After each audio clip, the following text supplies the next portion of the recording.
Africaines, Africains, amis européens, asiatiques, amis américains, des luttes africaines pour la liberté, je vous salue. Nous sommes le mercredi 11 juin 2025 sur la Terre des Hommes.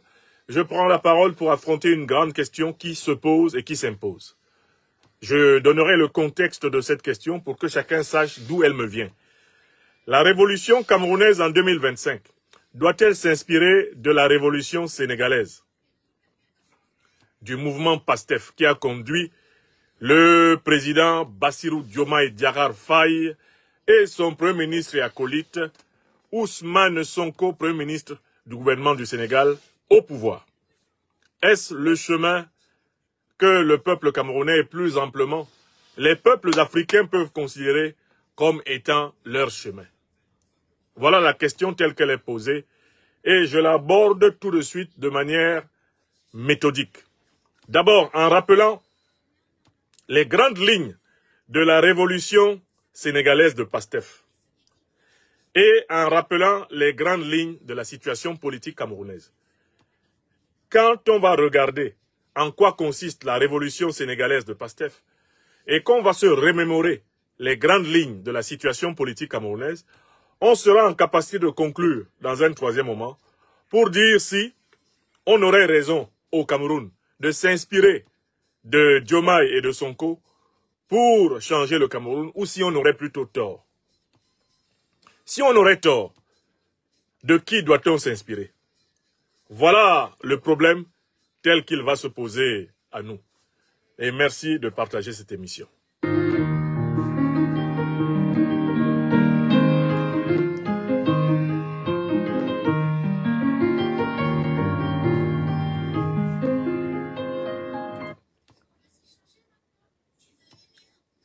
Alors, très bien.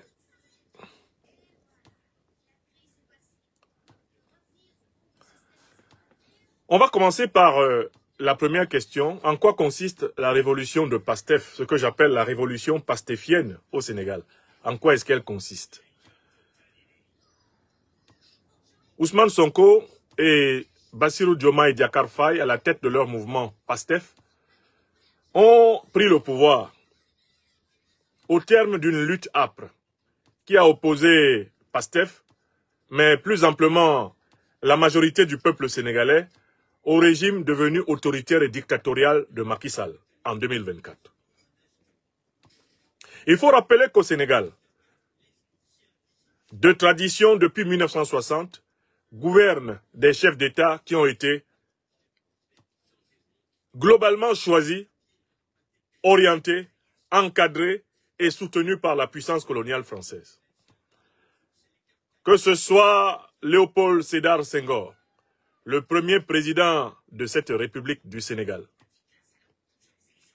que ce soit son successeur, Abdou Diouf, le second président de cette République du Sénégal, que ce soit celui qui a succédé à Abdou Diouf, Maître Abdoulaye Wade, troisième président de la République du Sénégal, que ce soit celui qui a succédé à Maître Abdoulaye Wade, à savoir Macky Sall, quatrième président de la République du Sénégal, et bien que ce soit Bassirou Diomaye Diakhar Faye, l'homme qui a succédé au président Macky Sall depuis 2024, les dirigeants sénégalais sont sans exception tous issus d'un adoubement préalable de la puissance coloniale et néocoloniale française. Pour ce qui est de Senghor, il n'est pas difficile de rappeler ici qu'il a été porté à bout de bras par la France pour prendre le pouvoir au Sénégal et assurer que le Sénégal soit un élément essentiel du précaré français. C'est Senghor qui a livré le Sénégal comme base militaire française. C'est Senghor qui a livré le Sénégal comme succursale de la monnaie coloniale et néocoloniale française du CFA. C'est Senghor qui a livré le Sénégal comme position essentielle à partir de laquelle le néocolonialisme français déstabilise toute l'Afrique. Senghor, de ce point de vue, n'a rien inventé. Depuis la fin du 19e siècle, sous Napoléon, le Sénégal a été conçu comme le laboratoire de la soumission de l'Afrique à la domination française. C'est d'ailleurs au Sénégal qu'avait été mis en place un corps spécial appelé les tirailleurs sénégalais, qui a d'abord servi à coloniser les Africains en s'appuyant sur les Africains, avant d'être l'unité de base de la mobilisation pour sauver la France de la domination allemande et de la domination précisément nazie lors des Premières et Deuxièmes Guerres mondiales. Que le Sénégal soit une base avancée de la France-Afrique, c'est une évidence scientifique sur laquelle je ne voudrais pas revenir ici. De manière constante dans l'histoire du Sénégal depuis 1960, le colon et le néocolon français ont veillé à écarter toute Sénégalaise et tout Sénégalais qui veulent affranchir le Sénégal de l'occupation militaire, de l'occupation monétaire, de l'occupation politique et de l'occupation culturelle française.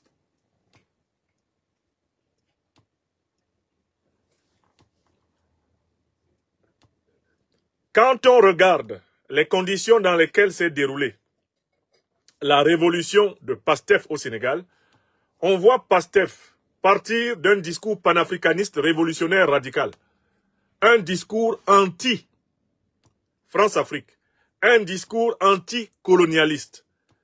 Et on voit Pastef arriver au pouvoir, mettre de l'eau dans son vin, renoncer à la théorie de la rupture qui lui a permis de faire campagne pour battre Macky Sall, pour désormais entrer dans la théorie de la coopération intelligente, de la collaboration en quelque sorte mesurée. La théorie, en quelque sorte, de l'arrangement, de la compromission avec le système france-africain. Quand on regarde la révolution sénégalaise de Pastef, on reconnaîtra qu'il y a deux Pastef. Un Pastef d'opposition et un Pastef au pouvoir. Le Pastef d'opposition a invoqué le panafricanisme révolutionnaire dans sa forme sankariste, dans sa forme raoulingsienne, dans sa forme nkrumahiste, dans sa forme lumumbienne, dans sa forme authentiquement africaine. Mais le Pastef de gouvernement s'est mis à pratiquer en réalité une coopération et une collaboration de plus avec l'ordre néocolonial français. Cela a commencé par les flatteries des dirigeants de Pastef aux représentants du néocolonialisme français en Afrique de l'Ouest. Et le plus grand de ces représentants s'appelle Alassane Dramane Ouattara, le satrape reptilien venu de Sendou pour troubler la paix des Ivoiriens et ayant renié notre belle terre burkinabé de Sendou dans l'espoir de troubler toute l'Afrique. Le Pastef d'opposition n'est pas le Pastef de gouvernement du point de vue de la géopolitique. Et ce point, je vais le développer après avoir relancé la micro-vidéo de 10 minutes qui va aller sur TikTok. Permettez-moi de relancer parce que j'envoie des micro-vidéos de 10 minutes à chaque fois.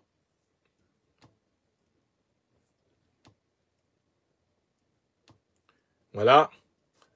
C'est reparti pour 10 minutes côté TikTok, une fois de plus. Donc, sur le plan de la géopolitique du gouvernement Pastef, on a vu une rupture avec le principe du panafricanisme révolutionnaire qui était invoqué pendant la période d'opposition. En quoi consiste cette rupture? Le gouvernement du président Bassirou Diomaye Diakhar Faye et du premier ministre Ousmane Sonko a maintenu des relations diplomatiques avec une puissance qui a ouvertement reconnu avoir participé à une agression terroriste contre le peuple malien. Cette puissance s'appelle l'Ukraine. Fin juillet 2024, l'Ukraine, en association avec Al-Qaïda, l'État islamique, en association avec l'État agresseur d'Algérie, l'Ukraine s'est attaquée au Mali, à Tinzaouaten. L'Ukraine a participé au massacre de plusieurs dizaines de soldats de notre terre africaine du Mali. Quelque temps après les actes militaires terroristes sur le terrain, l'ambassadeur d'Ukraine au Sénégal et de hauts responsables de sécurité ukrainiens sont apparus sur la page officielle de l'ambassade d'Ukraine au Sénégal pour reconnaître que l'Ukraine a activement participé, aux côtés des organisations terroristes, à l'agression contre le Mali. Les autorités sénégalaises nouvelles, pastéfiennes, ont eu l'occasion de montrer qu'elles n'étaient pas des révolutionnaires panafricanistes, car elles se sont contentées de convoquer l'ambassadeur d'Ukraine pour lui faire des remontrances. Et elles l'ont laissé tranquillement retourner à son bureau. Elles ont maintenu leurs relations diplomatiques avec un pays qui a assumé officiellement sa participation à l'agression terroriste contre l'Afrique, l'Ukraine. Voilà sur le plan diplomatique le visage que nous a montré le gouvernement Pastef. Un visage de collaboration avec la domination anti-africaine. Un visage de collaboration avec l'impérialisme. Toujours sur le plan géopolitique et géostratégique, bien que les dirigeants, le président Bassirou Diomaye Diakhar Faye ou le premier ministre Ousmane Sonko, aient clairement indiqué leur volonté de se démarquer du néocolonialisme français, jusqu'à ce jour, pratiquement après un an d'exercice du pouvoir, ils n'ont pas officiellement rompu les accords de défense et de coopération néocoloniaux qui lient la France au Sénégal. Ils parlent seulement d'obtenir le départ des troupes françaises, mais ils ne remettent pas en cause le principe de l'accord colonial et néocolonial de défense. On a vu l'actuel président sénégalais Bassirou Diomaye Diakhar Faye aller à Abidjan en Côte d'Ivoire féliciter l'un des pires dictateurs africains, Alassane Dramane Ouattara. Je cite Bassirou Diomaye Diakhar Faye, parlant à Abidjan lors de sa visite. Je tiens à vous féliciter. Il s'adresse à Alassane Ouattara, l'homme qui envisage de faire un 4e mandat et qui vient d'exclure 4 candidats de l'opposition des listes électorales.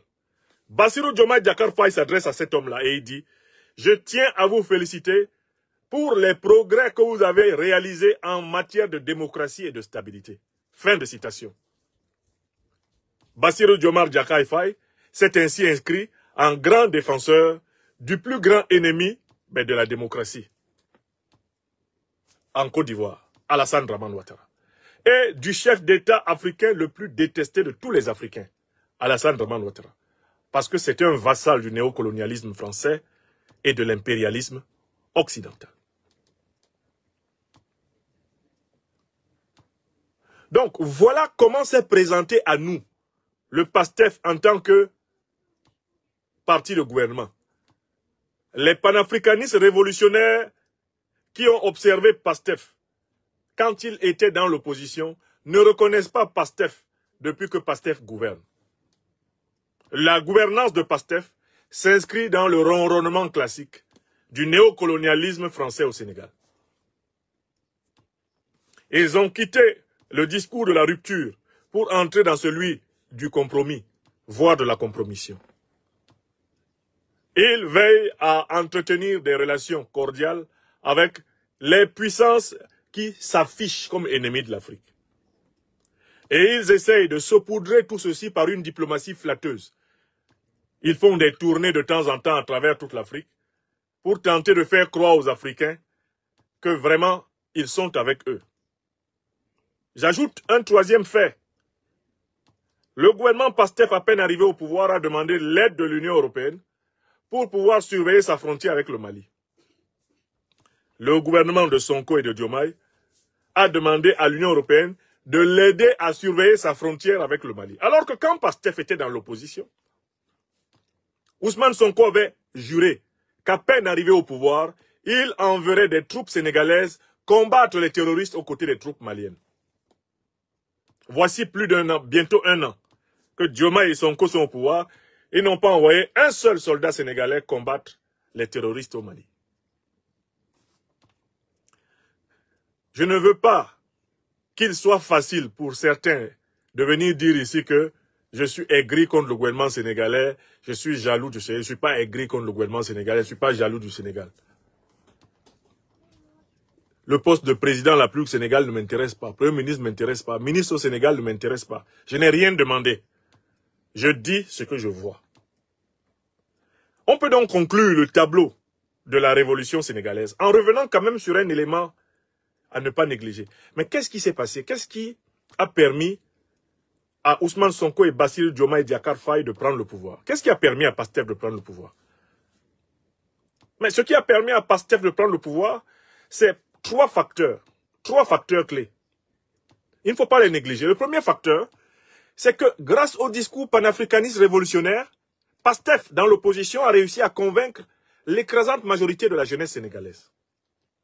Donc, la première qualité de PASTEF, c'est que sur la base de son discours panafricaniste révolutionnaire, PASTEF a balayé large dans l'opinion sénégalaise et a pu construire un front puissant avec le soutien des opinions africaines, par ailleurs, contre Macky Sall. Voilà le premier facteur de la victoire. Le deuxième facteur de la victoire, il ne faut pas le négliger, c'est qu'il existe, malgré le fait que le Sénégal soit une république sous la botte du néocolonialisme français, il existe quand même une tradition d'alternance à la tête de l'État du Sénégal. Et cette tradition d'alternance a joué contre Macky Sall. Parce que même à l'intérieur du parti de Macky Sall, très peu de Sénégalaises et de Sénégalais étaient convaincus que Macky Sall devait essayer de faire un troisième mandat. Il a été littéralement forcé par ce qu'on peut appeler l'éthos politique, c'est-à-dire la tradition politique sénégalaise, a contraint Macky Sall à quitter le pouvoir. Ça, c'est le deuxième facteur. Il a voulu tripatouiller la Constitution, il a voulu décaler les élections, mais le fait que Senghor ait cédé le pouvoir à Abdou Diouf, qu'Abdou Diouf ait cédé le pouvoir à Wade, que Wade ait cédé le pouvoir à Macky Sall, a joué contre Macky Sall. Macky Sall est parti, bon an, mal an, mais sous la pression de ce qu'on peut appeler la tradition d'alternance sénégalaise pro-France africaine. Parce qu'il ne faut pas oublier qu'au Sénégal, on a toujours écarté la possibilité d'arriver au pouvoir de tout candidat d'opposition qui n'est pas en allégeance envers la France-Afrique. Donc je parle d'une tradition d'alternance à l'intérieur de l'influence France-africaine. Ce n'est pas une alternance démocratique au sens authentique du terme. C'est une alternance de démocrature France-africaine qu'il y a au Sénégal depuis Senghor. Mais ça a pesé sur Macky Sall. Si Macky Sall est tombé, c'est parce que les Sénégalais ont pris l'habitude de changer de président, c'est-à-dire de passer d'un France-africain à un autre. Ce qui n'est pas un changement énorme. C'est un changement nominal, mais ce n'est pas forcément un changement de politique. Bon, mais c'est le deuxième facteur. Maintenant, il y a un troisième facteur. Une fois que Ousmane Sonko et Diomaye Faye tenaient la rue, une fois que Macky Sall était en difficulté en raison de la tradition d'alternance du Sénégal, il y avait un troisième facteur. C'est que les néocolons français ont rapidement compris qu'il fallait négocier leurs intérêts avec les prisonniers. Il fallait négocier leurs intérêts avec Ousmane Sonko et Bassirou Diomaye Diakhar Faye. Donc les néocolons français ont lâché Macky Sall à la dernière minute. Et ils sont allés négocier avec les prisonniers pour garantir la stabilité de leurs intérêts vitaux. Garantir la stabilité de leurs intérêts vitaux. Est-ce que vous comprenez? Voilà les trois choses qui ont amené précisément Bassirou Diomaye Diakhar Faye et Macky Sall et Ousmane Sonko, au pouvoir. J'ai dit trois choses. Mobilisation populaire sur des bases panafricanistes. Deuxième chose, tradition politique sénégalaise. Troisième chose, vous l'avez bien vu, eh bien, la négociation du pouvoir avec les hauts lieux de la France-Afrique. Voilà. Vous avez noté les trois raisons. On peut continuer. On peut continuer. Je passe à la suite.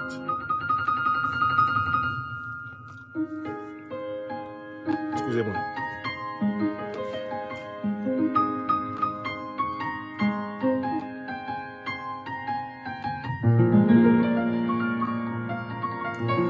J'ai donc décrit la révolution de PASTEF.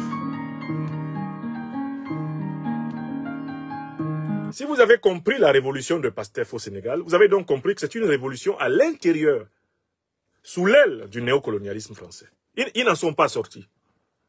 Le comportement au pouvoir de Bassirou Diomaye Diakhar Faye, le comportement au pouvoir d'Ousmane Sonko ne correspond pas au comportement qu'ils avaient dans l'opposition. On voit très bien que pour qu'il leur soit permis d'exercer le pouvoir, il a fallu qu'ils mettent de l'eau dans le vin de leur panafricanisme révolutionnaire. Il a fallu qu'ils passent de la rupture à la collaboration. D'où ce que nous avons appelé à l'époque les aventuriers ambigus, l'aventure ambiguë eh bien, des nouveaux dirigeants du Sénégal, les dirigeants de PASTEF. Alors, mes frères et sœurs, les militants de PASTEF, les plus radicaux et les plus sourds ne m'aiment pas beaucoup pour cela, mais c'est vrai. On ne peut rien comprendre. Ouais, il y a quelqu'un qui dérange. Bouchra mort pouille. Ouais, on le bloque. Bouchra mort pouille. Bon, puisque vous êtes un idiot déterminé, on va vous envoyer du côté des bergeries où vous avez votre place.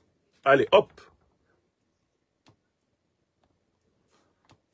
Voilà, nous avons banni de notre page YouTube l'idiot extrêmement concentré de Bouchra mort-pouille. S'il y en a un autre qui se comporte comme un mouton, vous nous dites, on le fout en bergerie. L'option bloquée a été créée sur les réseaux sociaux pour les individus inutiles. Voilà. Alors, très bien, revenons à ce que je démontre. J'ai démontré dans la première partie de cette intervention en quoi consiste la révolution sénégalaise. Les couleurs radicales panafricanistes révolutionnaires de PASTEF dans l'opposition sont devenues pâles. PASTEF est même en train de devenir bleu au pouvoir. Voilà le fait. Alors, les partisans de PASTEF ne sont pas contents quand je dis cela. Je les comprends. Mais personne ne peut comprendre leurs hésitations dans la rupture officielle des contrats, des accords de coopération néocoloniaux, sans un deal avec le néocolonialisme. Personne ne peut comprendre leur incapacité de rompre les relations diplomatiques avec un État qui assume publiquement son soutien au terrorisme, comme l'Ukraine. On ne peut pas le comprendre s'il n'y a pas d'allégeance du côté de l'OTAN, d'allégeance anti-africaine. Troisième élément, on ne peut pas comprendre les flatteries aux pires dictateurs africains comme Alassane Dramane Ouattara, de la part des dirigeants de PASTEF. S'il ne s'agit pas de remplir les critères ou le formulaire de recevabilité par la France-Afrique. Et enfin, on ne peut pas comprendre que les promesses qui ont été faites avant l'arrivée au pouvoir, promesses de s'associer à l'AES, s'associer au Mali pour combattre le terrorisme, aucune ne soit tenue. Et qu'au contraire, des dirigeants qui se prétendaient, quand ils étaient dans l'opposition panafricaniste révolutionnaire, en soient à solliciter l'Union européenne pour qu'elle vienne s'installer militairement à leur frontière avec le Mali. Voilà suffisamment de faits qui doivent ramener mes frères et sœurs, les militants de PASTEF, à la raison. La révolution pastéfienne a vécu. Nous sommes désormais à l'ère de la collaboration pastéfienne. Ce qui explique le ronronnement et l'absence de visibilité de la révolution au Sénégal. La révolution sénégalaise a viré en une réformette néo-bourgeoise. Voilà le fait. Maintenant, regardons la révolution camerounaise. Où est-ce qu'elle en est, la révolution camerounaise? C'est important qu'on aille de ce côté. Où en est la révolution camerounaise? Venons au Cameroun, mon pays natal.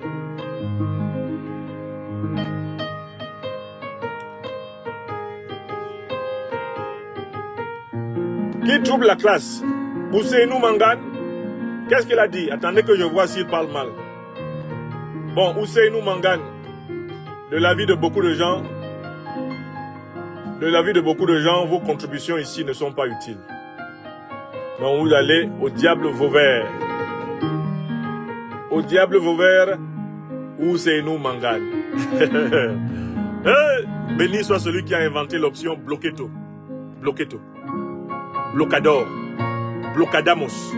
Blocus. Bloqué. Celui qui trouble la classe, vous me donnez son nom. Je l'envoie au diable Vauvert. La révolution camerounaise s'est arrêtée le 15 janvier 1971, quand le leader du seul grand mouvement politique camerounais qui ait revendiqué l'indépendance totale, la souveraineté totale du Cameroun sur la base du nationalisme et du panafricanisme révolutionnaire. Le dernier dirigeant de mon pays natal, eh bien, à avoir incarné et dirigé à un très haut niveau ce mouvement, s'appelait le professeur Ernest Ouandié. Il est exécuté le 15 janvier 1971 à Yaoundé par la soldatesque d'Aïdjo et de Paul Biya, son bras droit, sous les ordres de la France de Pompidou. L'Union des populations du Cameroun, qui était née depuis le 10 avril 1948, s'était donné pour programme unir les populations africaines du Cameroun pour en faire un seul peuple souverain. Élever le standard de vie du peuple camerounais et assumer toutes les conditions de sa souveraineté sur le plan politique et international. Les colons et les néocolons français, sous De Gaulle, décidèrent de massacrer tout le leadership de la direction révolutionnaire panafricaniste du Cameroun. C'est l'armée française et ce sont les services secrets français qui ont assassiné Ruben Oumniobé le 13 septembre 1958 à Boumiébel, chez moi au Cameroun.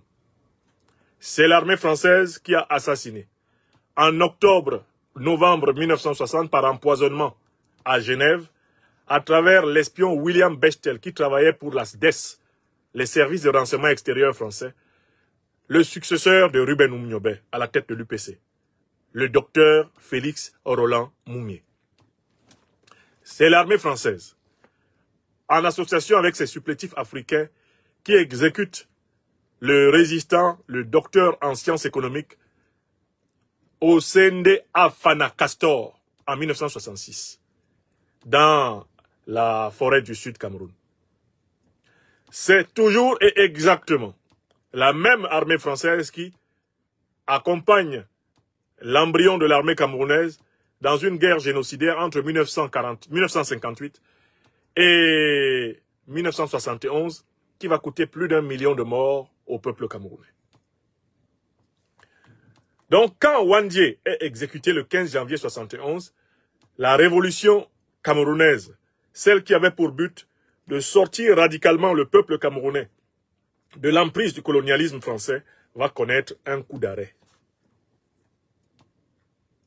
Ceux qui dirigent le Cameroun depuis 1960, jusqu'à ce jour, ce sont des dirigeants qui ont été choisis par les néocolonialistes français.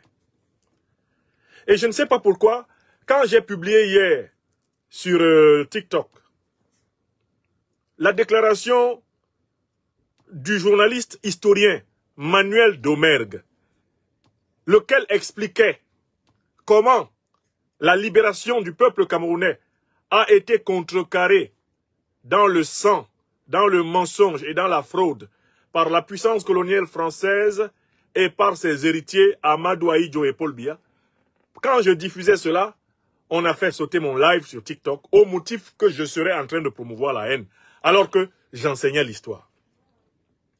Comme on m'appelle chef signé et que je n'aime pas les foutaises, je vais faire de nouveau écouter et bien enregistrer précisément les propos de l'historien journaliste français Manuel Domergue.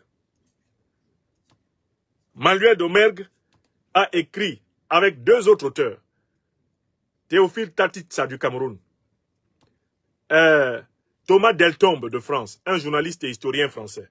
Ils ont coécrit un livre qui est quelque part dans la maison ici, France-Afrique, aux origines de la guerre cachée, Cameroun, une guerre cachée aux origines de la France-Afrique. J'ai eu l'honneur d'ailleurs d'être modérateur de la présentation de ce livre ici à Rouen. Quand il est sorti, ils sont venus, ils l'ont dédicacé à Rouen et j'étais modérateur de la conférence. Ce livre a été écrit sur la base des archives officielles françaises déclassifiées. Les auteurs, historiens et journalistes de formation ont utilisé les preuves françaises pour établir le génocide français. Donc, rapporter les propos de quelqu'un qui a travaillé sur les preuves, rapporter les propos de Manuel Domergue, qui a travaillé sur les preuves de la barbarie néocoloniale française et de la barbarie dictatoriale camerounaise d'Ahidjo et de Biya, rapporter ces propos, ce n'est pas faire promotion de haine. Ce n'est pas faire promotion de haine. C'est au contraire faire œuvre d'éveil et d'éducation citoyenne. C'est cela. Rapporter ces propos. Ce n'est pas faire promotion de haine, c'est faire œuvre d'éducation citoyenne. N'est-ce pas? Et ces propos sont là. Et je veux qu'il soit à nouveau entendu pour qu'on sache où en est la révolution camerounaise. Que tout le monde sache que la révolution camerounaise est encore braquée par les héritiers du néocolonialisme français. Que le Cameroun est maintenu dans un état relativement comparable, mais pas identique à celui du Sénégal.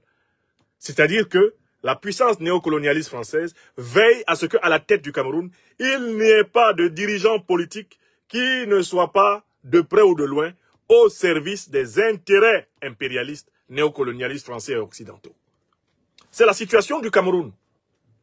Et du coup, on pourra bien répondre dans la troisième partie à la question, mais quand on dit que les Camerounais doivent s'inspirer des Sénégalais pour avoir un changement politique, au fond, qu'est-ce qu'on veut nous dire?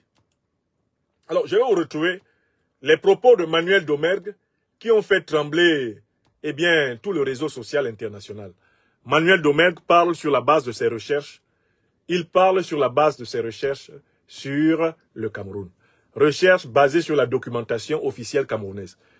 Comme ça a fait trembler le monde, je pense qu'on doit l'entendre encore. Et je le ferai entendre beaucoup de fois, comme je fais souvent entendre Chirac. J'entends des gens qui me disent souvent, oh, on a déjà entendu Chirac. Je dis non, mais vous allez manger du Chirac jusqu'à la fin des temps. Parce que les témoignages comme ceux-là ont une valeur de démonstration extraordinaire. On ne peut pas les négliger.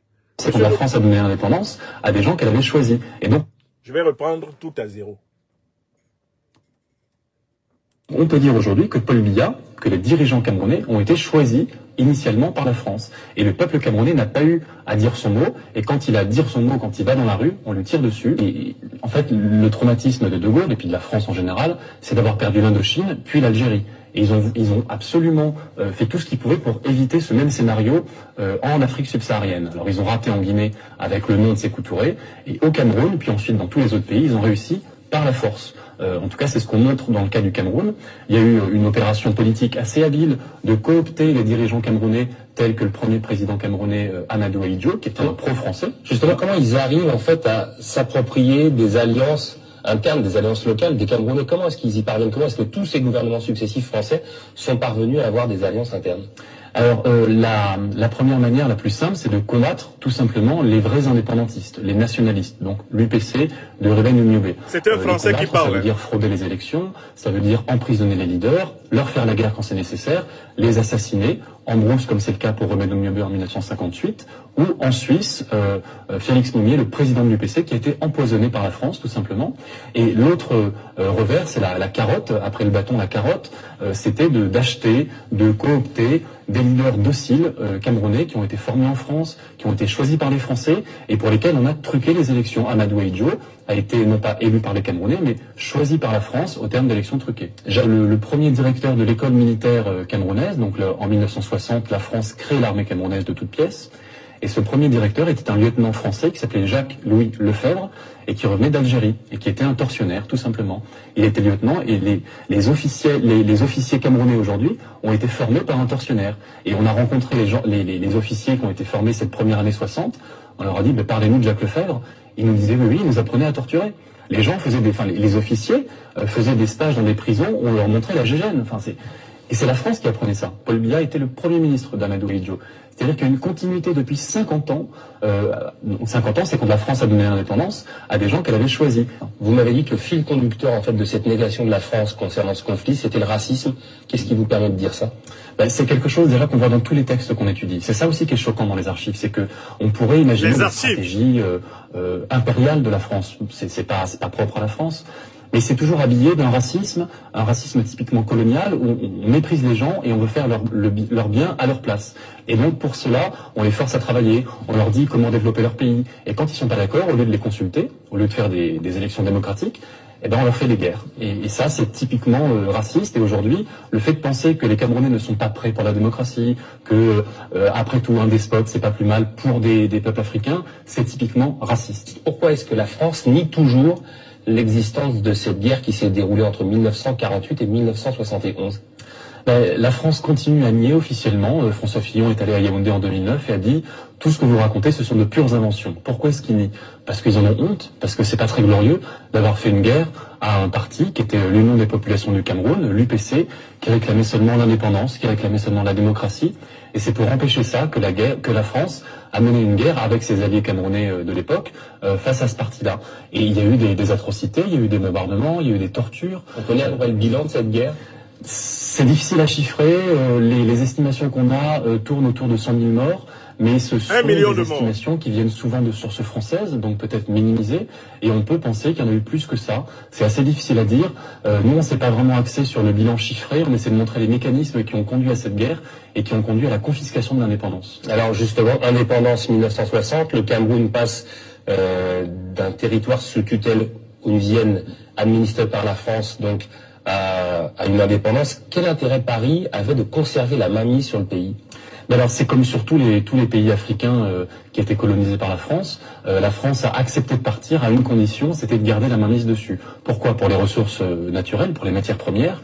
Au Cameroun, il y a du pétrole, il y a du café, il y a du cacao, il y a pas mal de choses comme ça. Et puis pour le prestige, pour la puissance, l'Empire français et la puissance française gaulliste tient à cette époque parce qu'il y a l'Empire africain derrière, ou l'ex-Empire africain, ce sont des voies à l'ONU, c'est un réservoir de puissance. Et le général de Gaulle a accepté la décolonisation à cette condition, à la condition d'avoir des accords de coopération qui donnaient à la France un rôle prépondérant en termes de commerce, en termes de coopération militaire, etc. C'est quand la France a donné l'indépendance à des gens qu'elle...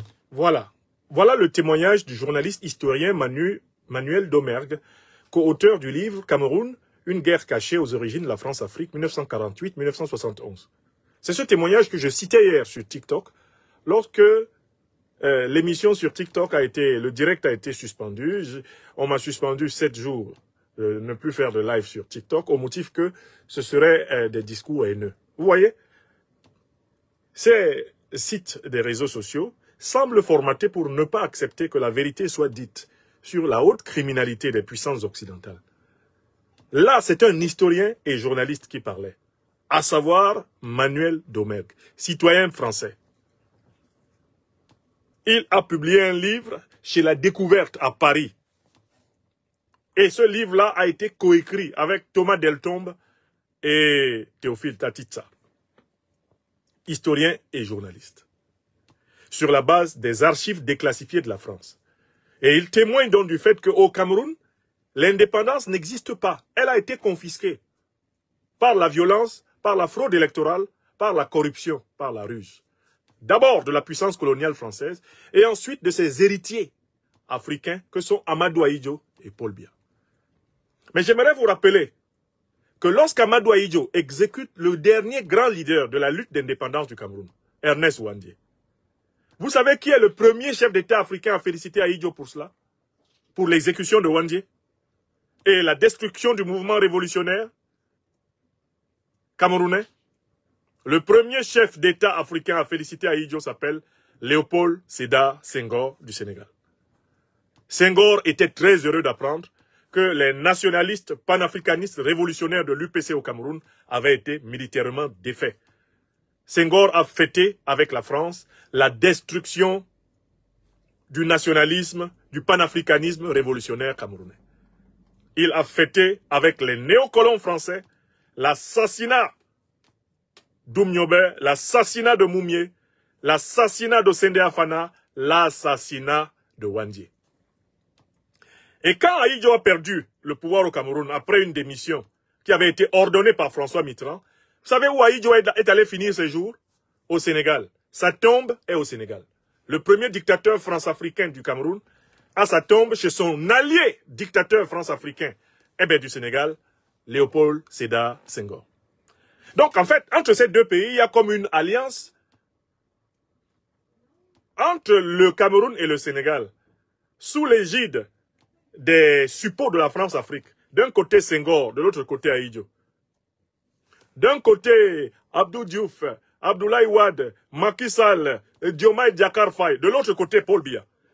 Ils sont tous d'accord sur un fait. Maintenir d'une manière ou d'une autre l'Afrique sous le prisme, sous l'influence, sous le contrôle du néocolonialisme français.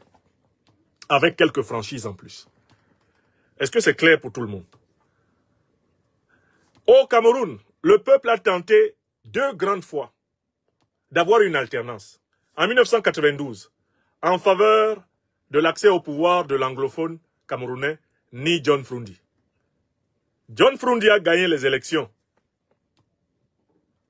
Mais l'armée camerounaise avait un chef qui s'appelle Semengue et qui a révélé que si Paul Biya avait accepté de reconnaître sa défaite aux élections, l'armée, sous le contrôle de Paris, aurait fait un coup d'État pour rétablir les intérêts de la France-Afrique au Cameroun. Ce sont les propos de Semengue, officier camerounais qui avait été à l'origine formé par l'armée française lors des guerres d'Indochine et d'Algérie.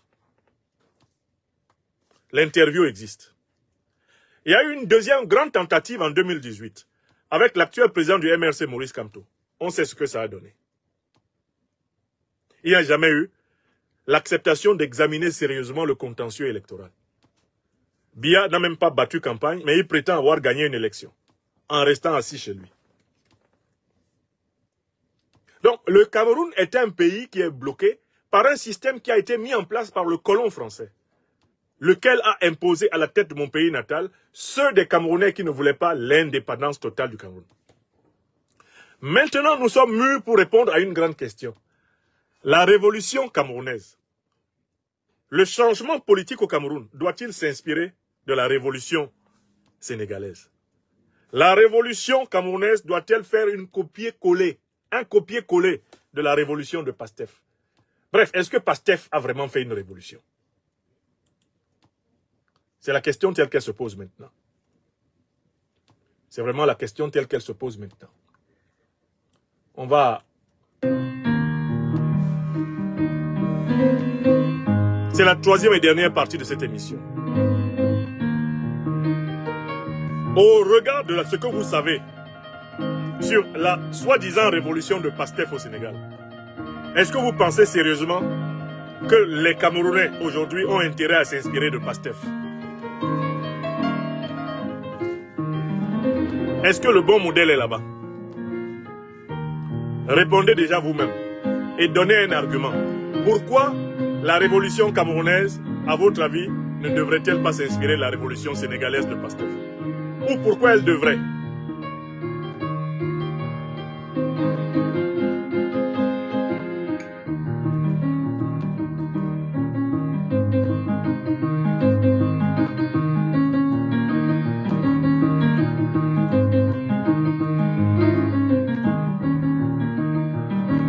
Alors, je veux maintenant aborder ce dernier point.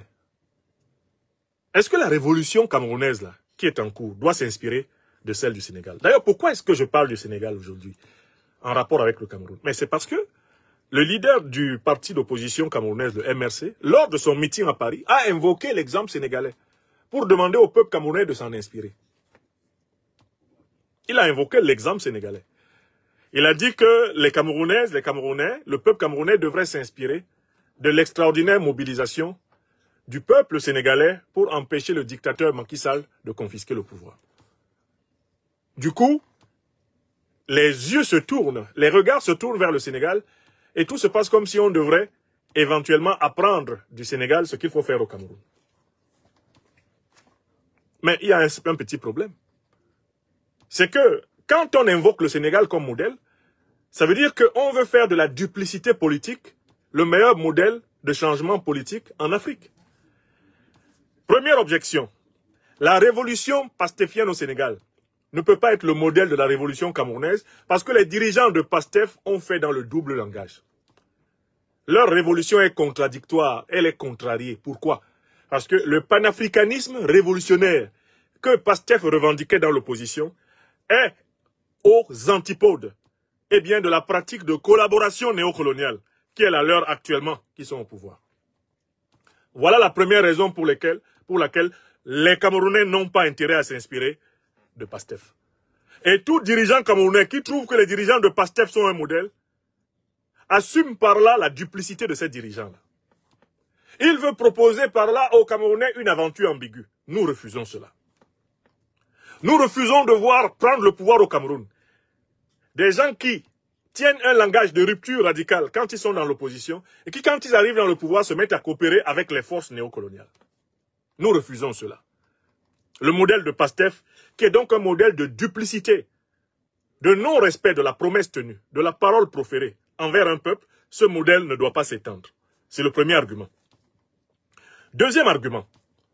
Mais PASTEF n'a pas rompu les relations néocolonialistes.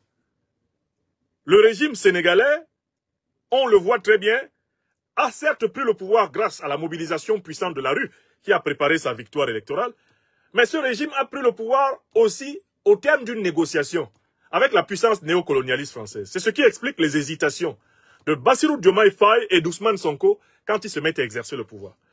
Chez nous au Cameroun, est-ce que nous devons accepter que ceux qui vont diriger le Cameroun aillent négocier la souveraineté camerounaise avec une puissance étrangère? Réponse non. La révolution de PASTEF au Sénégal ne peut pas inspirer celle du Cameroun parce que ceux qui doivent diriger le Cameroun ne doivent promettre la souveraineté camerounaise à aucune puissance étrangère. Ne doivent faire de back-back sur la souveraineté camerounaise avec aucune puissance étrangère. Il s'agit de reprendre le projet de l'indépendance radicale, totale. L'indépendance au sens de la souveraineté véritable du Cameroun, qui avait été portée par Ruben Oumniobé, portée par Félix Roland Moumié, portée par Osende Afana, portée par Ernest Ouandie. De véritables descendants, politiquement parlant, de Oumniobé, de Osende Afana, de Félix Moumié ou d'Ernest Ouandie ne peuvent pas négocier les conditions de l'exercice du pouvoir avec la France. C'est la deuxième raison. Enfin, il y a une troisième raison pour laquelle la révolution de PASTEF ne peut pas inspirer la révolution camerounaise. Mais c'est parce que PASTEF n'est pas clairement engagé pour l'émancipation du continent africain. On a vu le 2 poids 2 mesures du gouvernement PASTEF envers des puissances hostiles à l'indépendance africaine. On a vu le gouvernement PASTEF flatter Alassane Dramane Ouattara, suppôt numéro 1 du néocolonialisme français en Afrique de l'Ouest. On a vu le gouvernement PASTEF caresser dans le sens du poil un ambassadeur d'Ukraine qui a participé à une attaque terroriste d'envergure contre le peuple malien. On a vu le gouvernement PASTEF solliciter l'interventionnisme occidental dans les questions sécuritaires de sa frontière avec le Mali.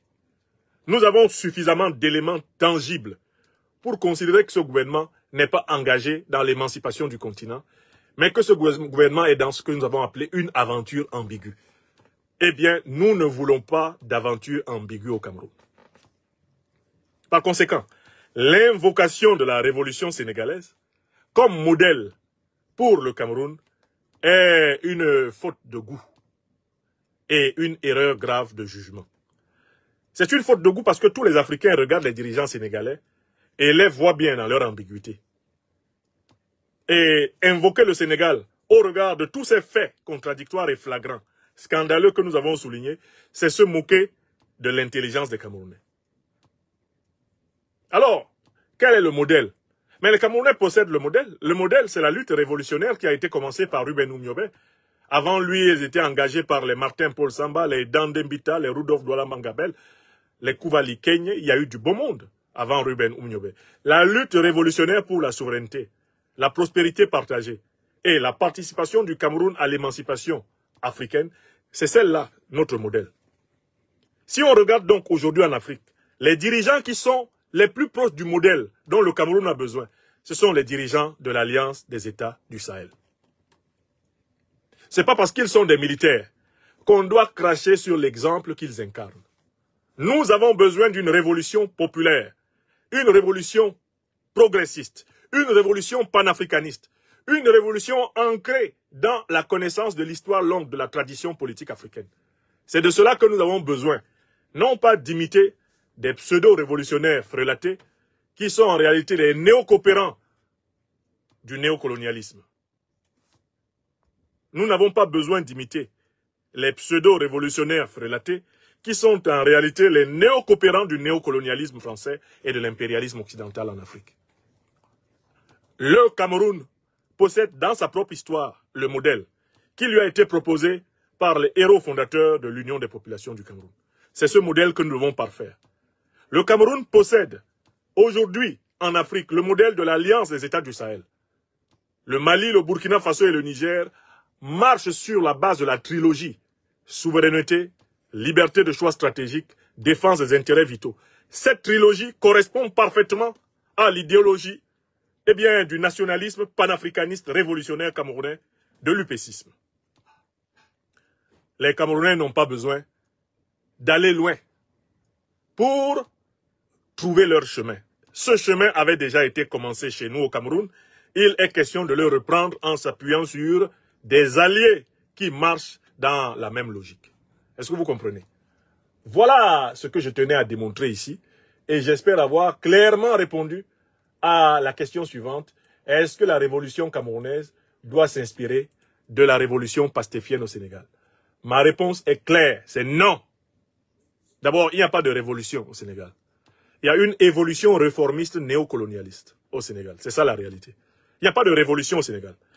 Et celui qui dit s'inspirer de la révolution sénégalaise propose en fait aux Camerounais une évolution réformiste néocolonialiste.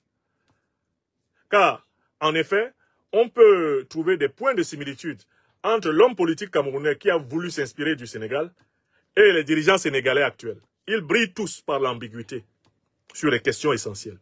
Ils brillent tous par la volonté de ménager la chèvre et le chou. Ils brillent tous par la volonté de caresser les dictateurs et de négocier avec les bourreaux de la nation. Ils brillent tous par l'obscurité de leurs angles d'attaque politique. Ils brillent tous par l'hypocrisie feutrée de leur discours. Ils brillent tous par leur peu d'engagement panafricaniste, leur peu de sincérité dans la lutte panafricaniste du peuple africain. Voilà ce par quoi on peut rapprocher le président actuel du MRC des dirigeants actuels du Sénégal. Nous ne voulons pas d'un Bassirou Diomaye Faye bis à la tête du Sénégal, à la tête du Cameroun. Non. Nous voulons de dirigeants de la trempe du président Assimi Goïta, du président Ibrahim Traoré ou du président Abdourahmane Tchani à la tête du Cameroun. Et je dis que de tels dirigeants existent.